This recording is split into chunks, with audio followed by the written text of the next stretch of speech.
보면 경험하셨을 수도 있는데 인간은 참 악하다라는 것을 경험하게 됩니다. 2년 전쯤이었을 거예요. 둘째 아이가 5살 때였습니다. 저희 집에서 단 거를 이렇게 그렇게 자주 주는 편은 아닌데 제가 저희 어머니 집에 간 터라 어머니께서 이제 좀 단 거를 주셨어요. 너무 많이 주시는 것 같아서 둘째를 붙잡고 이야기를 했습니다.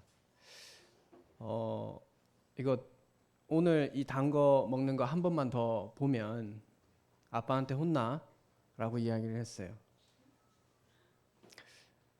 알았다라고 이야기를 했습니다.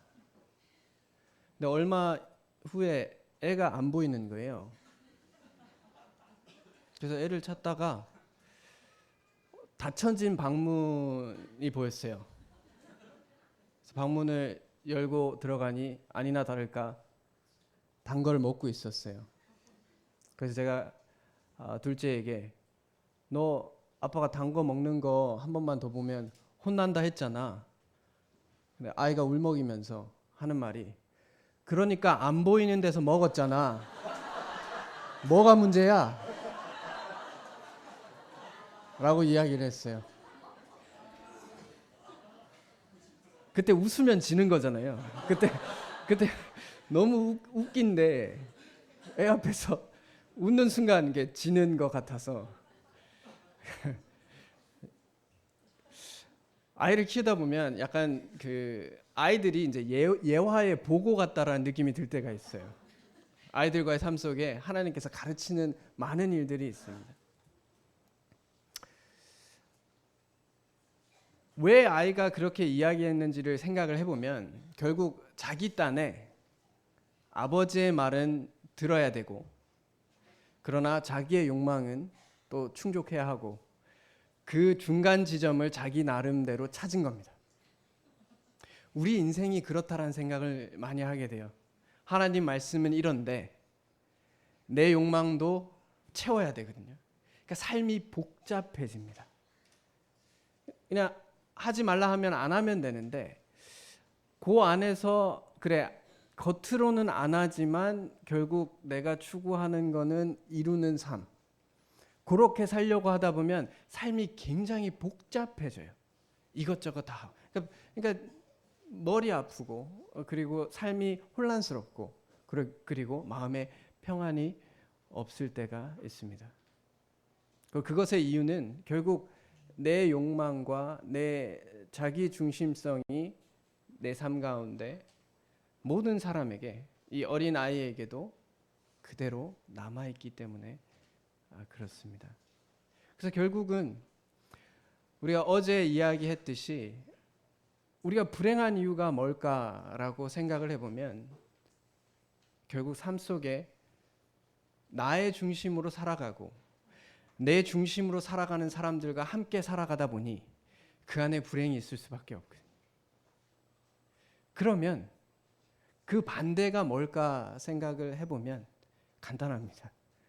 자기 중심성을 좀 내려놓고 살아가면 우리는 더 행복할 수 있다고 생각합니다. 그래서 성경은 잠언 18장 12절에 우리가 알듯이 마음의 교만은 멸망의 선봉이요 겸손은 존귀의 길잡이다라고 이야기합니다. 이것을 우리가 좀 다르게 표현하면 결국 마음에 교만하여 자기중심적으로 세상을 바라보면 불행할 수밖에 없지만 내 중심성을 좀 내려놓고 내 주변을 좀 바라보고 하나님께서 말씀하시는 것을 순종하려고 애쓰고 내 고집을 내려놨을 때 그것이 결국 행복이지 않나라고 생각해 볼 수 있을 것 같습니다. 그래서 결국 행복의 길잡이는 겸손이라고 생각해요. 내가 겸손하면 더 행복해집니다. 저는 이것을 성경을 통틀어서 아주 굳게 붙잡고 있는 말씀이거든요. 내가 불행한 이유는 결국 내가 겸손하지 않을 때구나. 그리고 내가 행복을 느낄 때는 결국 주님 안에서 내가 겸손한 삶을 살려고 애쓸 때 그렇구나라는 생각을 해보게 됩니다. 이사야 29장 19절도 그런 말을 해요. 겸손한 자에게 여호와로 말미암아 기쁨이 더하겠고. 성경을 우리가 읽어보다 보면 계속해서 반복되는 주제가 있습니다. 하나님께서 겸손한 자에게 은혜를 베푸신다는 겁니다. 겸손한 자에게 하나님께서 더 나아가신다라는 말씀을 합니다. 그리고 이것은 모든 사람에게 은혜를 베푸시지만 하나님께서 믿는 자든 믿지 않는 자든, 근데 겸손한 자는 그 은혜를 경험할 수 있다고 생각합니다. 그리고 그것이 행복이라고 생각합니다.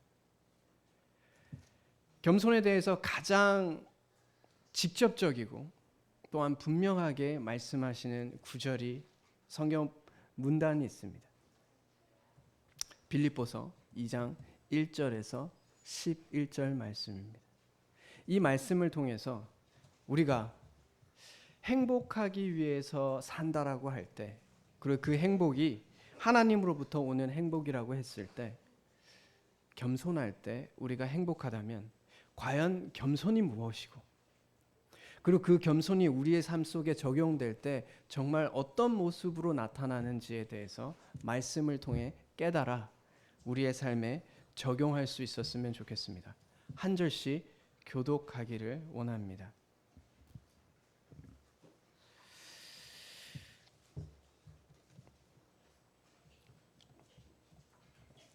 제가 먼저 읽겠습니다. 그러므로 그리스도 안에 무슨 권면이나 사랑의 무슨 위로나 성령의 무슨 교제나 긍휼이나 자비가 있거든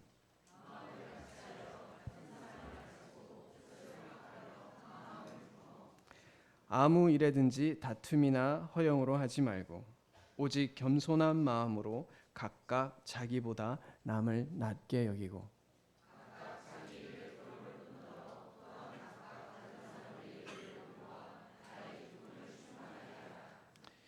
너희 안에 이 마음을 품으라. 곧 그리스도 예수의 마음이니 그는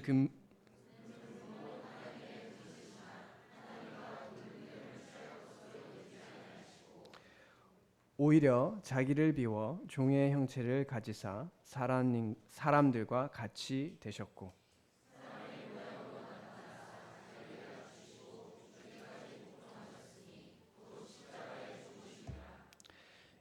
이러므로 하나님이 그를 지극히 높여 모든 이름 위에 뛰어난 이름을 주사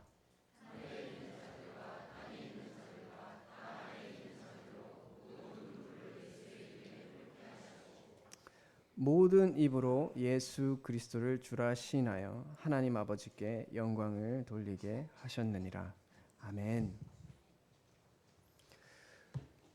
성경을 읽을 때 접속사가 되게 중요하다라는 이야기를 혹시 많이 들으셨을 줄로 압니다. 결국 그 접속사가 하나님의 말씀이 어떻게 흘러가는지를 나타내는 아주 좋은 장치가 됩니다. 그래서 빌립보서 2장 1절에 보면 그러므로라고 나옵니다. 이 그러므로는 보통 원인과 결과, 그래서 어떤 결과를 이야기할 때 그러므로라는 말을 종종 합니다. 그러면 앞에 어떤 문맥이 있을까요? 기회가 되시면 한번 보시면 좋겠지만 제가 먼저 말씀을 드리면 빌립보서 1장 27절에 보면 오직 너희는 그리스도의 복음에 합당하게 생활하라 라는 명령으로 이야기하시고 그 다음에 그러므로라는 이야기를 하시는 겁니다. 오직 너희는 그리스도의 복음에 합당하게 생활하라. 그리스도의 복음의 본질이 무엇인지 우리가 다 생각해 볼 수 있을 텐데요. 자기의 언어로 다 이야기하실 수 있을 겁니다. 근데 제가 생각하는 그리스도의 복음은 결국 하나님께서 대신 우리의 잘못을 자신이 지불하는 것이 그리스도의 복음입니다. 제가 생각할 때 사랑에 가장 어려운 게 뭐냐면 용서라고 생각하거든요. 왜냐하면 용서의 본질은 이거예요. 제가 이해할 때 딴 사람이 내 뺨을 때렸는데 내가 그 사람의 뺨을 돌려주지 않고 그냥 내가 한 대 맞은 걸로 칠게. 이게 용서예요. 누군가가 나에게 죄를 졌지만 그 죄를 다시 돌려주지 않고 복수하지 않고 그냥 내가 그걸 감내할게 라고 하는 게 용서입니다. 그래서 사랑의 최고봉은 제가 봤을 때 용서라고 생각해요. 그래서 용서가 그렇게 어려운 거거든요. 용서가 그렇게 어려워요. 왜냐? 누군가 나를 힘들게 하면 대갚아주고 싶은 게 사람 마음이거든요. 그리스도의 복음은요, 인간이 하나님을 버렸어요. 피조물이 하나님이 되기로 결정을 했어요. 반역을 했죠. 근데 그 반역의 대가를 그리스도께서 감당하시겠다라는 거예요. 이게 겸손의 본질 중에 하나거든요. 타인에 대한 내 중심적으로 세상을 살아가는 것이 아니라 다른 사람을 돌아볼 줄 아는 마음입니다. 여러분들 혹시 차인표 씨 아실까요? 네, 아시죠? 네. 그리고 신혜라 씨도 아시죠? 이 두 분이 이제 그리스도인이라고 이야기를 합니다. 그랬을 때 제가 그분들의 신앙을 옆에서 지켜본 게 아니라 이렇다 저렇다 할 수는 없는데 그분의 대화들 가운데 참 흥미로운 대화를 본 적이 있어요. 한때 신혜라 씨가 이제 그 질병이 있었는데 자궁과 관련한 질병이 있었어요. 그래서 의사 선생님께서 수술을 하거나 아니면 자궁을 적출하거나 둘 중에 하나를 결정하셔야 된다라고 신혜라 씨한테 이야기를 했답니다. 신혜라 씨가 그럼 자궁을 적출하겠다라고 이야기를 하셨대요. 근데 그걸 기자가 어떻게 알았는지 그거를 신문에 낸 거예요. 차인표 씨가 굉장히 화가 났대요. 왜 이 개인적인 것을 신문에 이렇게 낼 수 있느냐 해서 화를 내더래요. 그래서 신혜라 씨가 괜찮다, 그냥 괜찮다라고 얘기를 했답니다. 근데 차인표 씨가 난 도저히 참을 수가 없다, 고소하고 소송을 걸겠다. 신혜라 씨가 이게 대화예요. 서로가 이제 대화하는 내용이에요. 신혜라 씨가 당신 자궁이냐? 라고 이야기를 하셨대요. 내 자궁인데 왜 당신이 그렇게 열을 내느냐라고 하시면서 이렇게 얘기했대요. 사람이 손해보기로 결정하면 뭐든지 할 수 있다 라고 얘기를 하셨어요. 이 말이 전 참 와닿았어요. 사람이 그냥 내가 그냥 감내할게, 그냥 내가 좀 손해볼게 하면 무슨 일이든지 다 할 수 있어요. 근데 손해보고 싶지 않은 거예요. 그러다 보니 우리가 그리스도의 복음대로 살아가기가 어려운 겁니다. 그리스도의 복음에 합당하게 생활하라고 했을 때 너희들에게 있어서 손해볼 때가 있어. 근데 그 손해를 나로 인해서 한번 감당해 보겠니? 왜냐? 내가 너희들을 위해서 십자가를 졌잖아. 네가 너 생각만 하면 당연히 손해보고 싶지 않지. 네가 제일 중요한데. 근데 내가 좀 중요하고 너의 주인인 내가 너의 삶에서 정말 중요하다면 그것으로 인해서 나로 인해서 손해볼 수 있겠니? 라고 하는 것이 그리스도의 복음에 합당하게 생활하는 것의 모습입니다. 또 말씀하시기를 그리스도를 위하여 너에게 은혜를 주신 것은 다만 그를 믿을 뿐 아니라 그를 위하여 고난도 받게 하려 하심이라. 이 두 가지의 명령을 하신 거예요. 사도 바울이요. 그리고 하나님께서 사도 바울을 통해서 이 두 가지 명령을 하셨어요. 그리스도의 복음에 합당한 삶, 그리고 우리에게 은혜를 주신 것은 우리가 그리스도 안에 믿음으로 인하여 구원을 받을 뿐만 아니라 우리의 삶 속에서 고난도 허락하셨다는 겁니다. 그 고난도 감당하라는 거예요. 그리고 그것이 각자의 십자가를 지고 사는 삶입니다. 이런 삶을 우리에게 말씀하셨을 때 그 다음에 그러므로 그런 삶을 살아가려면 그리스도의 복음에 합당한 삶, 그리스도를 위해서 고난도 감내하는 삶을 그러려면 겸손해야 한다는 이야기를 하시는 겁니다.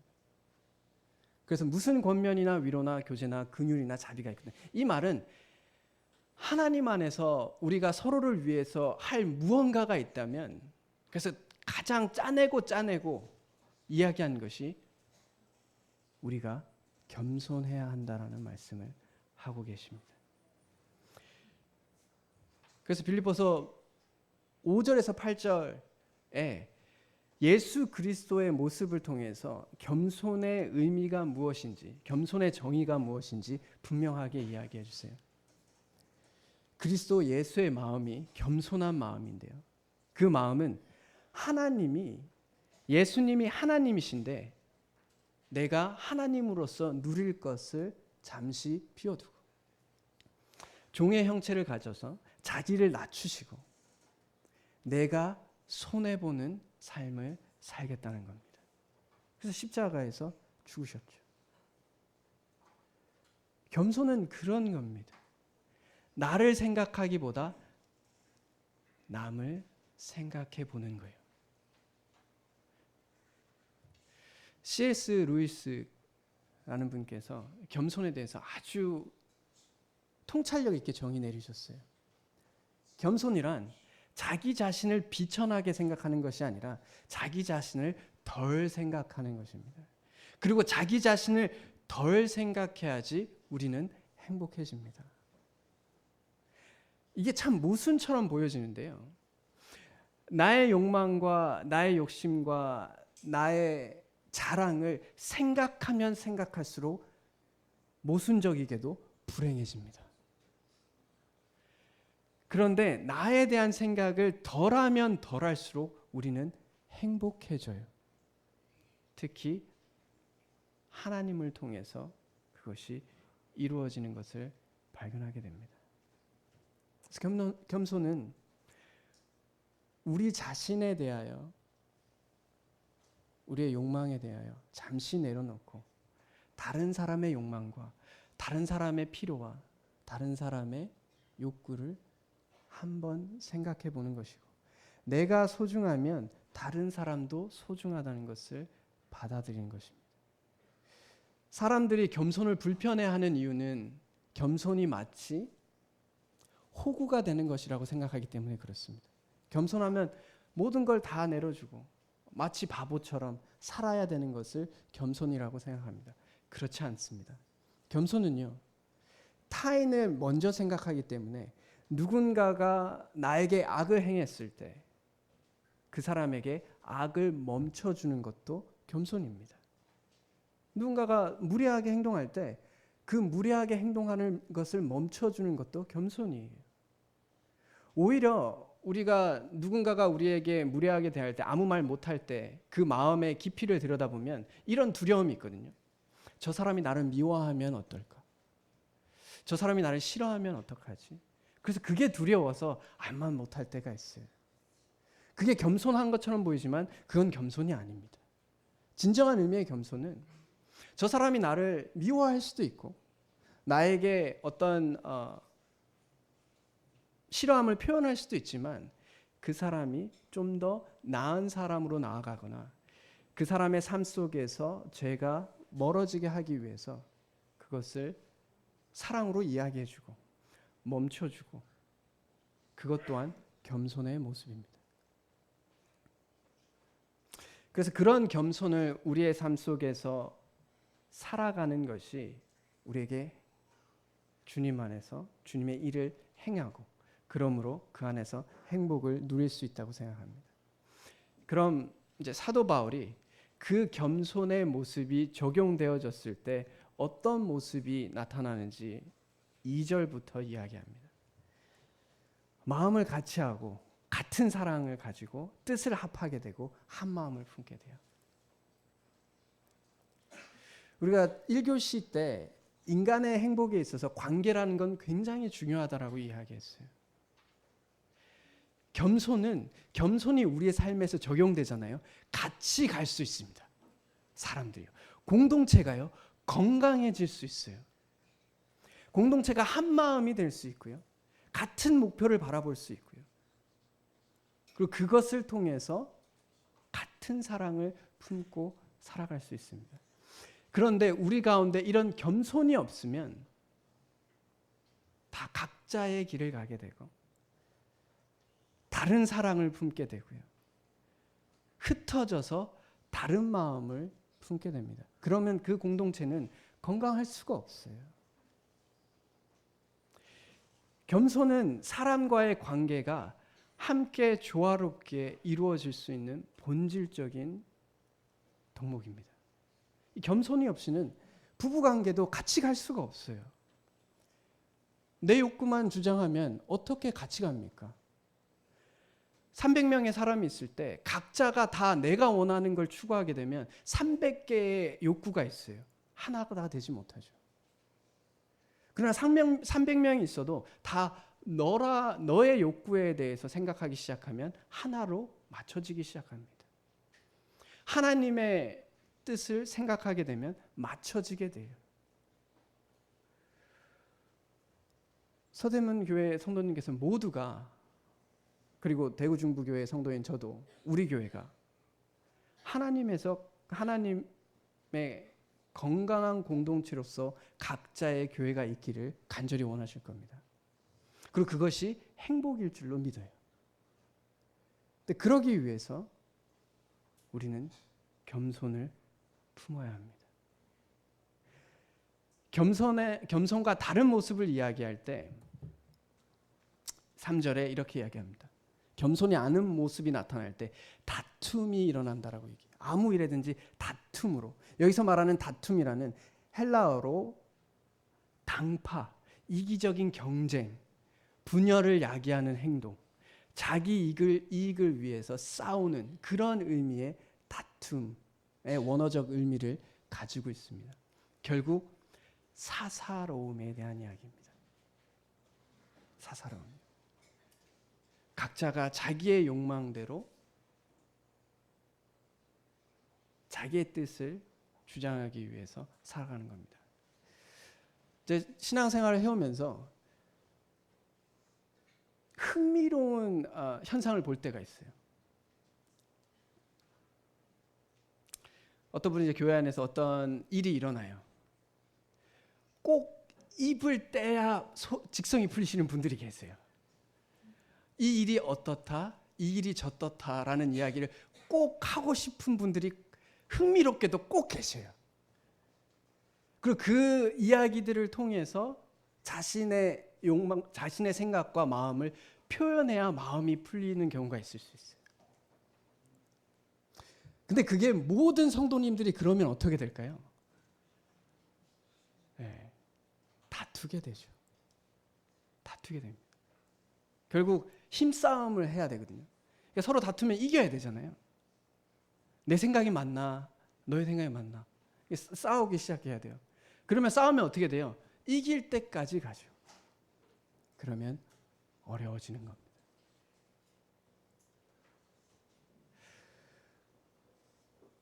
목회 데이터 연구소에서 올해 대한민국 교회의 키워드, 중요하다라고 얘기한 첫 번째 키워드가 교회 안의 양극화라고 이야기를 했어요. 저는 양극화를 이렇게 바라보거든요. 의견이 서로 다른 건 괜찮아요. 그럴 수 있죠. 사람이 다 다른데 어떻게 다 똑같은 생각을 합니까? 근데 양극화는 이런 거예요. 내 편이면 다 맞고 저쪽 편이면 다 틀렸다라고 말하는 게 양극화예요. 교회 안에 이렇게 양극화가 되어지면 굉장히 어려워져요. 어떻게 사람이 다 맞습니까? 어떤 사람이 어떻게 다 틀리나요? 근데 내 편이기 때문에 다 맞고 저쪽 편이기 때문에 다 틀렸다라고 얘기하면 어느 한쪽이 진멸되기까지 나아가야 돼요. 그건 안 돼요. 그것은 다툼입니다. 이기적인 분쟁이에요. 경쟁이에요. 그곳에서는 하나님이 영광 받는 것이 아니라 나의 욕구가 욕망 갖고 내가 이만큼 하는 사람이야 라고 이야기하거든요. 사람들은 내가 이기기 위해서 권력을 추구하거든요. 왜냐하면 권력이 있으면 이길 것 같거든요. 돈을 왜 추구하냐면 돈이 많으면 이길 것 같거든요. 근데 별로 이기는 것에 대해서 중요하지 않으면, 겸손하면 내가 더 많이 가지는 것에 대해서 그렇게 혈안을 가질 필요가 없어요. 내가 져도 뭐 질 수 있지. 그리고 내 생각이 다 맞는 것도 아니고, 어떤 사람이 이 생각을 주장해도 그래, 저 사람 입장에서는 그럴 수 있지. 그게 겸손의 모습이라고 생각합니다. 그리고 그걸 그렇지 않는 모습이 사사로움이다라고 생각해요. 혹시 옹골 송찬교인가요? 송천교회죠. 예. 원래 처음 게 맞습니다. 예. 옹골 송천교회에서 굉장히 중요하게 생각하는 것이 교회 안에 사사로움이 없어야 한다라고 이야기하십니다. 그래서 제가 한번 그 말을 듣고 나서 사사로움이라는 한자를 한번 찾아봤어요. 뭐 특별한 의미가 있을까 싶어 찾아봤는데 여기에 개인 사자가 그냥 2개 들어가더라고요. 그러니까 결국 이 말이에요. 이것도 내 생각, 저것도 내 생각. 내 생각만 한다는 거예요. 그러니까 나만 생각하는 거예요. 이걸 그냥 제 나름의 정의 내려봤는데요. 인생에 있어서 공적인 영역이 있어요. 그리고 사적인 영역이 있거든요. 공적인 영역도 있고 사적인 영역이 있는데 그 공적인 영역에마저도 내 생각만 하는 거예요. 그게 사사로움의 모습이 아닐까? 라는 생각이 들었습니다. 사사로우면요, 어려워집니다. 사사로우면요, 외로워져요. 외로우면 어떻게 되죠? 괴로워집니다. 저는 이렇게 생각하거든요. 교회 가운데 한 20% 정도는 하나님께서 이렇게 말씀하시니까 순종하세요. 그러니까 20% 정도가 각자의 삶 속에 그 하나님의 성령 충만 가운데 살아가는 시기가 있어요. 한 20% 정도의 분들께서 그런 시기예요. 그래서 그냥 하나님께서 이렇게 말씀하면 그래, 하나님 말씀이니까 따라야지 라고 생각하는 시기가 있어요. 70% 정도는 나에게 혹시 도움이 되면 따라 볼까 하는 시기가 있어요. 10% 정도의 시기는 뭐라고 해도 따르지 않는 시기가 있어요. 이거를 그냥 제 임의대로 한 거예요. 저보고 정말 그게 정확해요? 라고 얘기하면 그 데이터를 낼 수는 없어요. 그냥 제 느낌상 우리의 삶의 시기에서 어떤 분들은 충만 가운데 있는 분들이 계시고요. 그런 시기가 있고요. 어떤 시기에는 나에게 도움이 되면 내가 하나님 말씀을 좀 순종해 봐야지. 또 한 10% 정도는 어떤 얘기를 해도 지금은 별로예요 라고 하는 시기가 있어요. 그래서 저는 말씀에 궁극적으로 말씀이 뿌리 박혀서 열매 맺을 수 있는 경우의 수가 여기 약 90% 정도라고 생각하거든요. 그래서 20%에 계신 분들은 하나님의 말씀이 이래요 하면 그래죠 이렇게 돼요. 70%에 계신 분들은 이것이 진짜 우리의 삶에 유익합니다 라고 했을 때 좀 받아들이시는 걸 볼 때가 있어요. 겸손이요, 우리에게 유익합니다. 겸손이요, 우리의 삶에 진짜 필요한 거예요. 이것이 교회 안에서만 이야기한다라고 생각하지 않으셨으면 좋겠어요. 유명한 강연을 들어보세요. 좋은 책들을 읽어보십시오. 그들이 이야기하는 내용들이 다 이런 이야기입니다. 수많은 시간 동안 데이터를 쌓았어요. 많은 사람들이 살아봤는데 이렇게 살아보니까 불행하더라 하는 데이터들이 쭉 나왔어요. 그게 뭐다? 자기의 욕망만을 위해서 사는 거예요. 그런 사람들은 불행해지더라는 데이터가 긴 시간 동안에 나왔어요. 그래서 석학들과 철학자들은 결국 이런 이야기를 합니다. 우리가 정말 행복하고 유의미하고 영향력 있게 살기 위해선 다른 사람을 생각할 수 있어야 한다. 겸손해야 한다라고 이야기합니다. 사사로우면요, 안 돼요.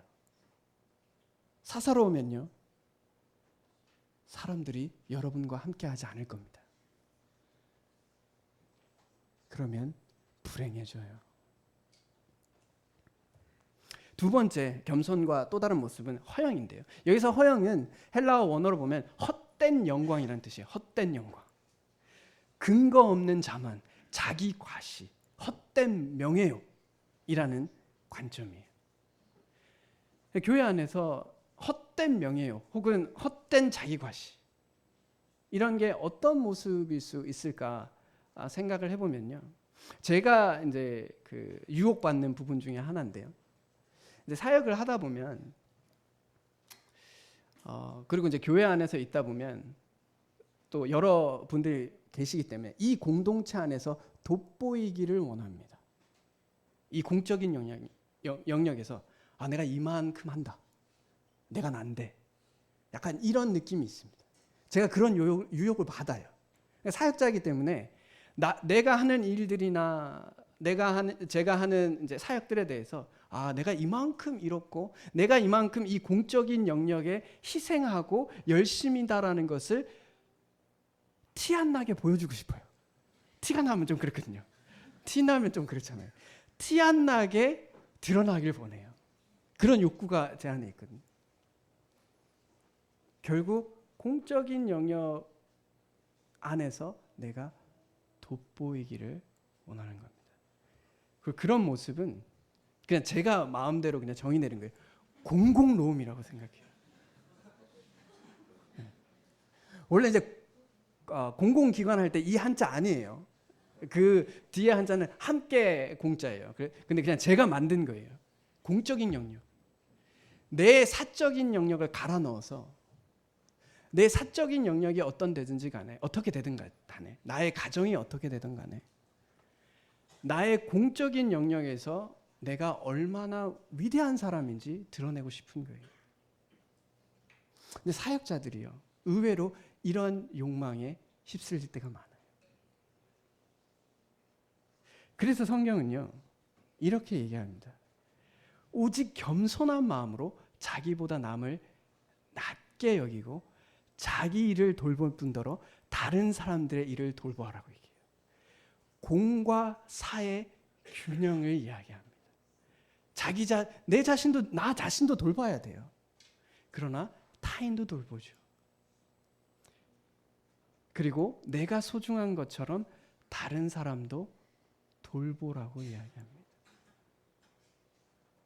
그리고 이것이요. 저는 이렇게 표현해요. 공사로움이라고 생각해요. 공과 사가 함께 나의 사적인 영역에서도 겸손하고요. 공적인 영역에서도 겸손한 거예요. 저는 이 개념이 자리 잡아가는데 서대문 교회에서 큰 영향력을 미치셨던 그리고 많은 사랑을 베푸셨고 많은 사랑을 받으셨던 송찬호 형제님과의 일화가 생각이 나요.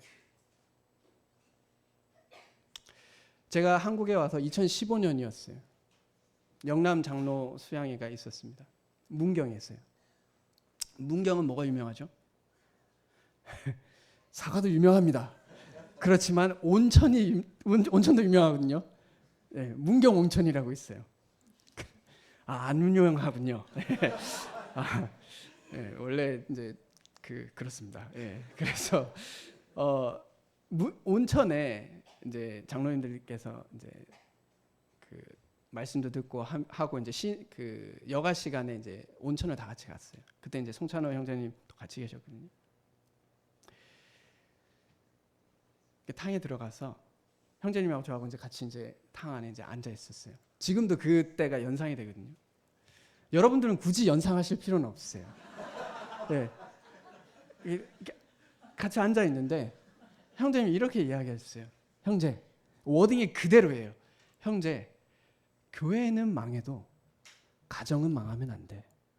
라고 하셨어요. 전 그게 정말 마음에 와닿았어요. 그리고 그것이 저의 그 사역 가운데 뿌리 박혀 있는 기준 중에 하나예요. 그리고 제가 그 이야기를 듣고 난 다음에 묵상을 했을 때 당연히 송찬영 형제님께서 하신 말씀이 교회가 망해도 된다는 얘기를 하신 게 아니에요. 가정이 안 망하면 교회는 안 망합니다. 근데 가정이 망하면 교회가 망할 수 있어요. 그래서 우리는 가정 안에서도 그 겸손을 통해서 가정이 먼저 바로 섰을 때 교회는 자연스럽게 바로 서게 되는 모습을 보게 됩니다. 그래서 성경에서도 너희가 각자의 일들을 돌아보아 공적인 영역에도 겸손하고 사적인 영역에도 겸손해서 그 모든 영역에서 겸손할 때 건강한 공동체가 된다라는 이야기를 하고 있습니다. 겸손은 이런 겸손이 있어요. 관계적 겸손이라고 이야기합니다. 이 관계적 겸손은 결국 사람들과의 관계에서 겸손할 때 우리는 어떤 유익을 얻느냐? 타인에 대해서 깊이 이해하게 되고요. 타인을 사랑할 수 있고요. 자기 자신에 대해서 바르게 이해할 수 있습니다. 제가 청년들에게 물어봐요. 어떤 결혼 배우자를 원하냐라고 얘기하면 뭐 신앙 이런저런 얘기하다가 대부분의 사람들이 이야기하는 게 뭐냐면 소통할 수 있는 사람이에요. 소통이 잘 되는 사람이라고 얘기해요. 근데 제가 보니까요. 겸손한 사람은 소통이 잘 돼요. 왜냐? 다른 사람의 말을 듣거든요. 제가 보니까요. 대화를 할 때 제가 잘 관찰을 해보거든요. 보면 듣는 것 같지만 안 듣습니다. 사람들이요. 제가 판단이 아니라 그러니까 지켜보면요. 잘 듣는 것 같지만 뭘 생각하시냐면 자기가 할 말을 생각해요. 네. 그래서 얘기를 하다 보면 서로가 서로 그냥 가짜 얘기만 계속하고 있는 거예요. 그러니까 소통다운 소통이 없는 거예요. 그래서 제가 여기 그러니까 전주에 제가 안 그래도 이제 그 대화를 하면서 잘 듣시는 것 같던데 그래서 제가 물었어요. 누구누구님 지금 제 말 안 듣고 계시죠? 그러니까 당황하시더라고요. 우리는 심지어 대화를 할 때도 내 생각만 하거든요. 그러니까 내가 할 말만 생각해요. 소통이 안 돼요. 진정한 소통은요. 정말 잘 들어줘야 돼요. 상대방의 말. 말할 때 정말 이 우주에 이 한 사람밖에 없는 것처럼 들으면 정말 소통이 잘 됩니다. 제가 상담을 하다 보면요. 제가 말을 안 하면 안 할수록 사람들이 상담이 좋았다라고 얘기를 해요. 제가 별말 안 하고 그냥 듣고 있으면 아 오늘 시간 정말 좋았습니다 라고 하고 가요. 별말 안 했거든요. 근데 결국 답을 모르는 게 아니에요. 많은 분들이요. 근데 자기 말을 들어줄 사람이 세상에 잘 없어요. 왜냐 각자가 다 자기 말만 하거든요. 그래서 겸손하지 못하면 소통이 안 돼요. 소통을 못하면 외로워지죠. 외로워지면 어떻게 돼요? 괴로워집니다. 제가 이 말을 이 모든 말씀이 끝나기까지 여러분들의 마음속에 꼭 집어넣길 바라요. 외로우면 괴롭다라는 거. 경각심을 가지시길 바라요. 그래서 겸손하면 소통을 할 수 있죠. 그리고요. 겸손하면요. 자기 자신을 온전히 알 수 있어요. 여러분들 혹시 자존심과 자존감의 차이가 뭔지 아세요? 자존심은 뭐고 자존감은 뭔가? 제가 답을 안 하실 거라고 생각하고 있었어요. 네. 자존심은 뭐라고 얘기하죠? 세다라고 얘기하죠. 자존감은 뭐라고 하죠? 높다라고 얘기하죠. 자, 이 말을 통해서 우리가 이걸 좀 의미를 파악해 보려고 하면 자존심은 싸워서 이겨야 돼요. 세야 되니까요. 그러니까 이 말은 나라는 존재를 내가 네모인데 동그라미라고 생각해 놓는 거예요. 아니잖아요. 근데 아닌 거를 사람들에게 동그라미라고 얘기하려고 하니까 계속 싸워야 돼요. 그렇게 세야 돼요. 상대방이 나를 동그라미라고 받아들일 때까지 계속 길을 써야 되거든요. 그러니까 자존심이 센 사람은 내가 생각하는 나를 만들어 놓는 거예요. 나는 능력도 좋고 나는 성격도 좋고 나는 관계도 좋다라고 내 자신을 만들어 놔요. 그걸 가지고 사람들을 대하니까 사람들은 그렇게 생각 안 하잖아요. 내가 너를 아는데. 근데 그러니까 싸워서 이겨야 되거든요. 그러니까 세야 돼요. 근데 자존감은 이거거든요. 있는 그대로의 나를 받아들이는 거예요. 나는 나다. 내가 잘하는 것도 있고 못하는 것도 있어. 근데 그게 뭐 어쨌다는 건가? 당연히 내가 못할 수도 있지. 그리고 당연히 또 내가 잘하는 것도 있지. 그래서 누군가가 나의 못함을 얘기할 때 그래, 내가 그 부분은 뭐 어쩔 수 없는 거잖아. 내가 그런 사람인 건데. 괜히 내가 그런 사람이 아니다라고 말하는 순간 싸워서 이겨야 되거든요. 그러니까 자존심을 세워야 돼요. 그럴 필요가 없어요. 자존감이 높으신 분들은 인정할 건 인정하고 넘어가요. 아닌 건 아니다라고 생각하고 넘어가요. 제가 이제 유년 시절에는 키가 작다는 것에 대해서 많은 스트레스가 있었어요. 그래서 사람들이 제가 이제 키가 작다는 것에 대해서 이야기할 때 어떻게 하면 이것을 이겨낼까? 어떻게 하면 내가 기분 안 나쁘다라는 걸 표현하고 할 수 있을까? 기분이 나쁘지만 그거에 대한 고민을 했었어요. 근데 시간이 지나자 이게 큰 의미가 없다라는 것을, 작은 게 뭐? 성도님들 잘 생각해 보세요. 지금 국제 정세가 참 혼란스러워요. 전쟁이 났다고 생각해 봅시다. 저는요, 지상에서 163cm 이상에서 날아오는 총알을 맞지 않아요.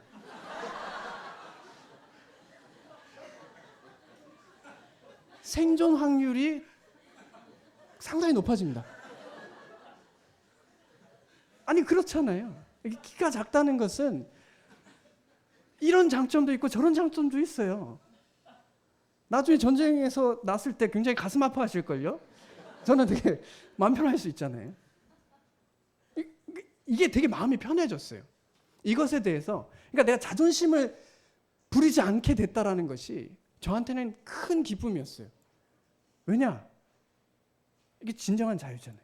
하나님께서 주신 대로 그냥 그런 값다 라고 생각할 수 있는 거잖아요. 자기 객관화가 될 수 있는 거예요. 큰 행복입니다. 큰 행복이에요. 그리고요, 또 우리가 겸손하면 저는 성공할 확률이 더 높아진다고 생각하거든요. 이건 저의 말이 아니고요. 여러분들 혹시 셀트리온이라는 회사 아세요? 우리나라의 바이오 산업의 선두주자 중에 하나예요. 거기에 이제 창업자이자 회장님이 서정진이라는 분이 계세요. 그분이 학생들에게 강연을 할 때 이렇게 얘기합니다. 사람이 성공하기 위해서는 절대 자기 능력만으로는 안 된대요. 누군가의 도움이 필요하다는 거예요. 근데 누군가에게 도움을 받을 수 있는 사람은 이런 사람이라고 얘기하더라고요. 미안할 때 미안하다라고 말하고, 감사할 때 감사하다라고 말할 수 있는 사람. 이런 사람들은 사람들이 도와주고 싶어 한대요.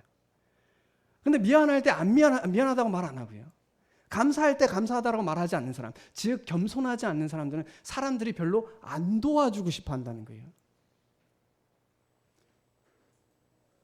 진짜 성공을 하고 싶으시잖아요. 겸손하시길 바랍니다.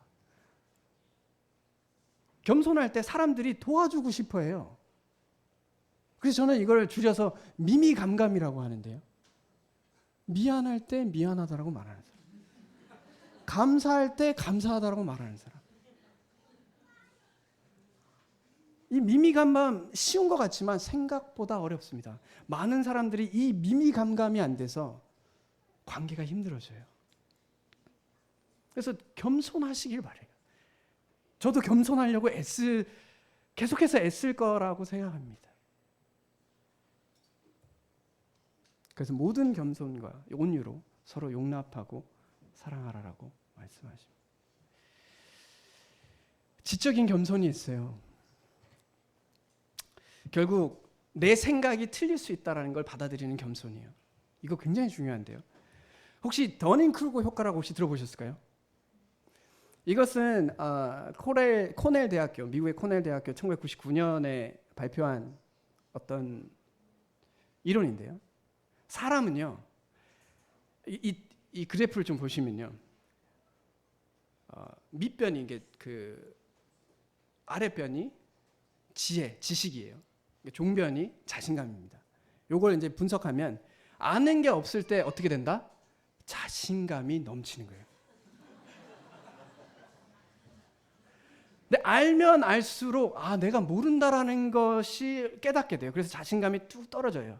그러다가 이제 점점 알게 되잖아요. 그러면 아는 것도 있고 모르는 것도 있지만 내가 아는 것은 좀 더 분명해지고요. 모르는 것에 대해서 겸손해져요.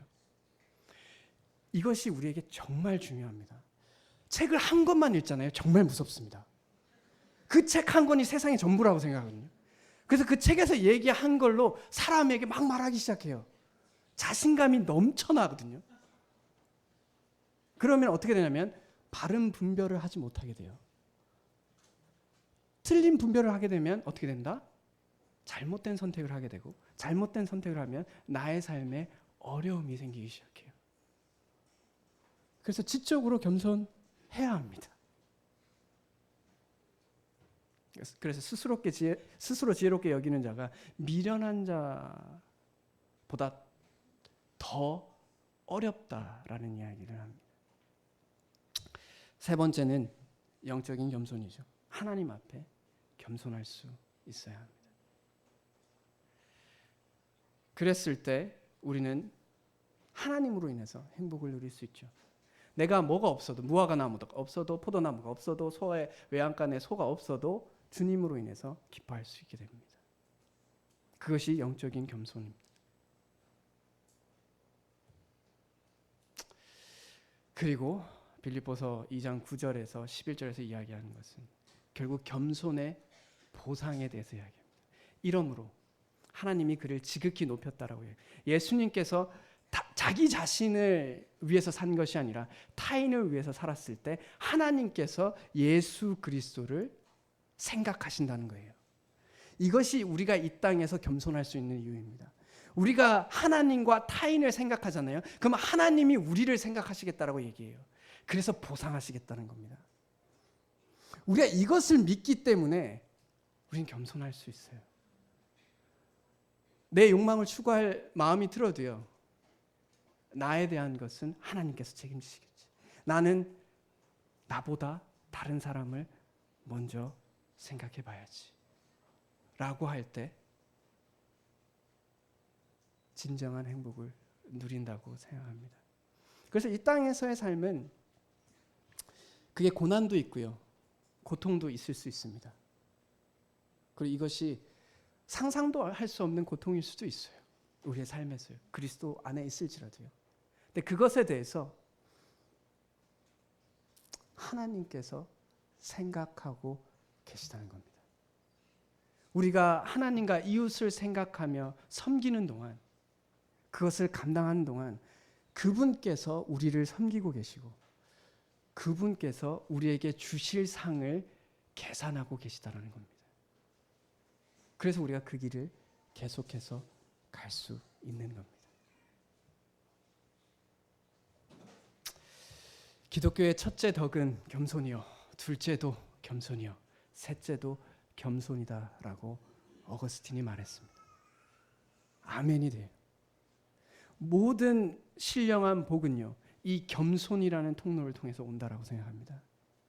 그러니 우리 모두 겸손하기를 주님 앞에 간절히 간구하기를 원합니다. 다 같이 기도하겠습니다. 하나님 아버지, 은혜를 참으로 감사합니다. 주님께서 행복을 우리에게 주실 때 주님을 믿음을 통해서, 또한 주님을 믿고 알기 때문에 스스로 겸손할 수밖에 없다는 이 진리 가운데 이 겸손을 통해서 하나님의 복이 들어오는 것을 알게 됩니다. 그러므로 주님, 우리에게 겸손할 수 있는 마음을 주십시오. 우리가 서로에게 겸손히 대할 수 있도록, 또 우리가 알고 있는 지식에 대하여 겸손해질 수 있도록, 또 하나님에 대하여 감사할 수 있도록 그렇게 겸손한 마음을 주시기를 간절히 원합니다. 그 겸손이 결국 우리에게 가장 큰 유익을 가져다 준다는 것을 잊지 않게 도와주셔서 우리가 그런 삶을 살게 도우시고, 자라나는 세대에도 결국 우리가 겸손할 때 더 나은 삶을 살아갈 수 있다는 것을 믿게 하여 주시기를 간절히 원합니다. 이 모든 것을 우리 주 예수 그리스도의 이름으로 기도드렸습니다. 아멘.